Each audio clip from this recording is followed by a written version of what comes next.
आखिर कितना बल था कर्ण और बर्बरीक की भुजाओं में, वह रहस्य जिसे जानकर स्वयं श्री कृष्ण भी कुछ क्षण मौन हो गए।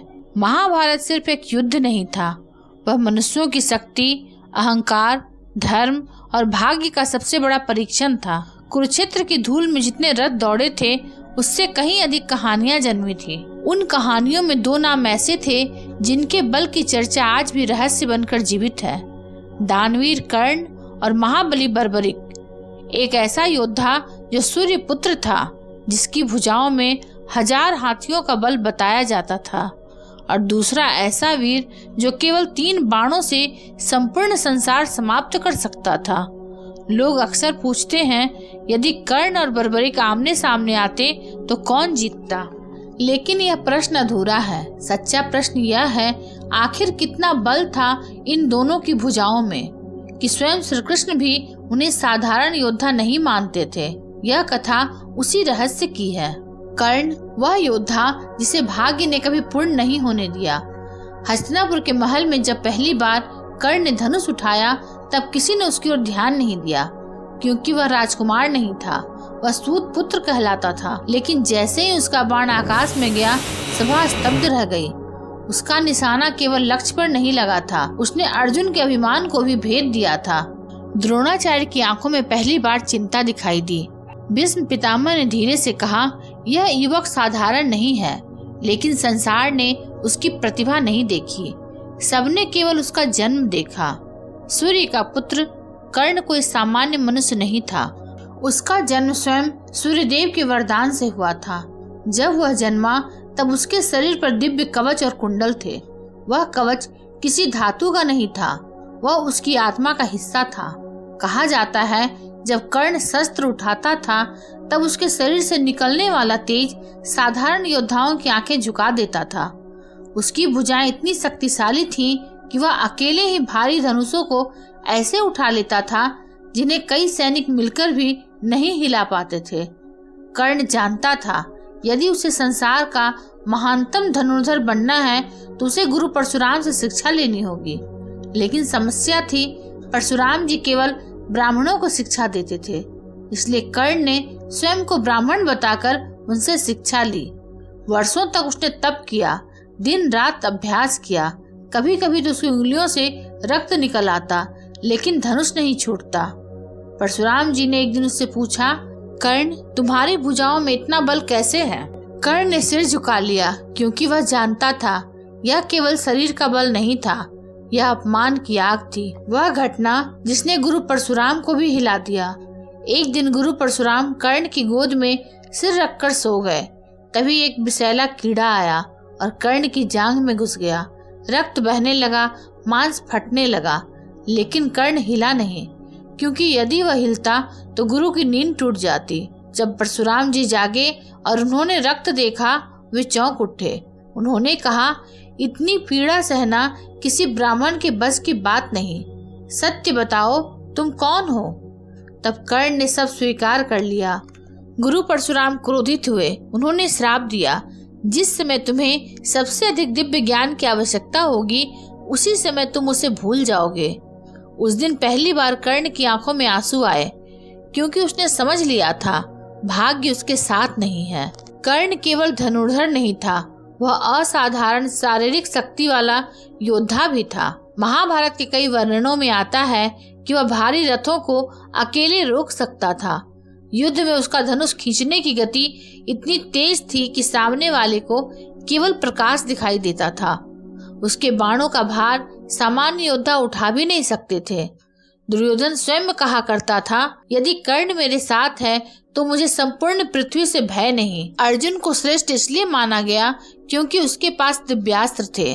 श्री कृष्ण उसके सारथी थे, उसका भाग्य उसका साथ देता था। लेकिन कर्ण, उसके पास केवल उसकी भुजाएं थी और वही उसकी सबसे बड़ी शक्ति थी। कुरुक्षेत्र युद्ध शुरू होने ही वाला था। हर ओर सेनाएं इकट्ठा हो रही थी।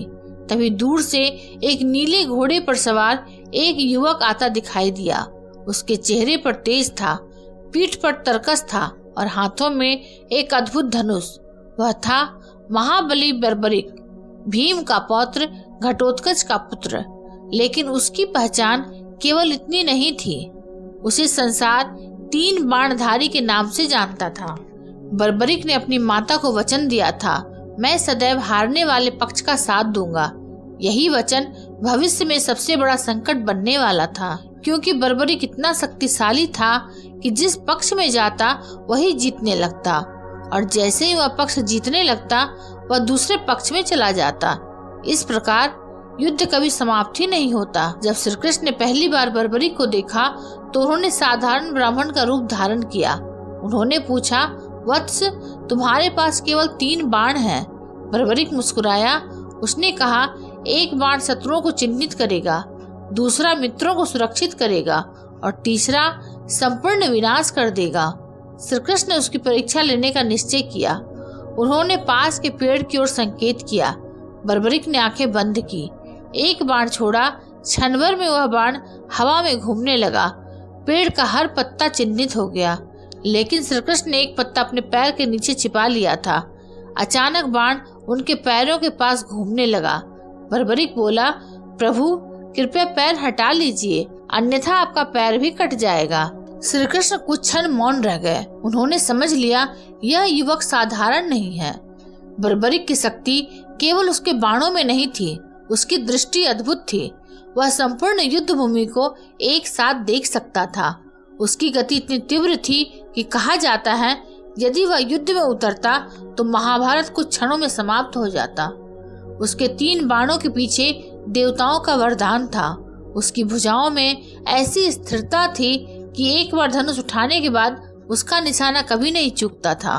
कर्ण और बर्बरिक यदि दोनों आमने सामने आते, यह प्रश्न सदियों से पूछा जाता है। यदि कर्ण और बर्बरिक का युद्ध होता तो क्या होता? कर्ण की शक्ति, अनुभव, दिव्य अस्त्र, अद्भुत शारीरिक बल, युद्ध कौशल, मानसिक धैर्य। कर्ण अकेले कई महारथियों से लड़ सकता था। उसकी युद्ध रणनीति अत्यंत गहरी थी। बर्बरिक की शक्ति, 3 अमोघ बाण, असाधारण गति, अचूक लक्ष्य, दिव्य वरदान। बर्बरिक का सबसे बड़ा बल था उसका युद्ध समाप्त करने की क्षमता। लेकिन अंतर कहाँ था? कर्ण युद्ध लड़ता था, बर्बरिक युद्ध समाप्त कर देता। यही कारण था कि श्री कृष्ण ने बर्बरिक को युद्ध में उतरने नहीं दिया। श्री कृष्ण जानते थे यदि बर्बरिक युद्ध में उतरा तो परिणाम विनाशकारी होगा। उन्होंने उससे दान मांगा। बर्बरिक मुस्कुराया। उसने कहा, मांगिए प्रभु। श्री कृष्ण बोले, मुझे तुम्हारा शीश चाहिए। कुछ क्षणों के लिए संसार शांत हो गया, लेकिन बर्बरिक विचलित नहीं हुआ।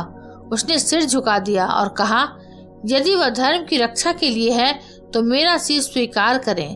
क्षण भर बाद उसका सिर धड़ से अलग हो गया, लेकिन आश्चर्य, उसके चेहरे पर मुस्कान थी। श्री कृष्ण ने बर्बरिक का शीश एक पर्वत पर स्थापित कर दिया। वहां से उसने संपूर्ण महाभारत देखा। जब युद्ध समाप्त हुआ, पांडवों में विवाद हुआ।